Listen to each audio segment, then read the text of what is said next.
ओम श्री लक्ष्मी नृसिंहाय नमः।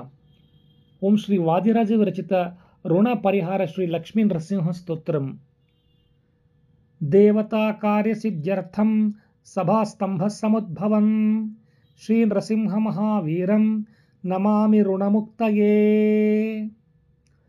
लक्ष्मी आलंगित वामावंगं भक्तानां वरदायकं श्री लक्ष्मी नृसिंह महावीरं नमामि ऋणमुक्तये। अंत्रमालाधरं शंखचक्राब्जयुधाधारिणं श्री नृसिंह महावीरं नमामि ऋणमुक्तये। स्मरणात् सर्वपापघ्नं कद्रूजविषनाशनं श्री नृसिंह महावीरं नमामि ऋणमुक्तये। सिंहानादेन महता दिग्दन्ति भयनाशनं श्री नृसिंह महावीरं नमामि ऋणमुक्तये। प्रह्लादवरदं श्रीशं दैत्येश्वरविदारणं श्री नृसिंह महावीरं नमामि ऋणमुक्तये।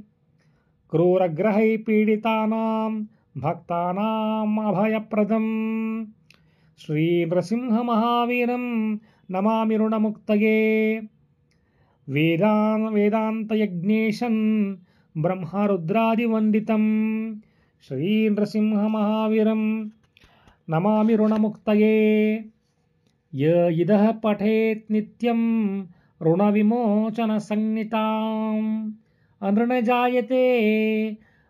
जायते सद्योधनं शीघ्रमवाप्नुयात् इति श्री वादिराज दृष्ट नृसिंह पुराणोक्तं ऋणपरिहार श्री लक्ष्मी नृसिंह स्तोत्रं संपूर्णम्।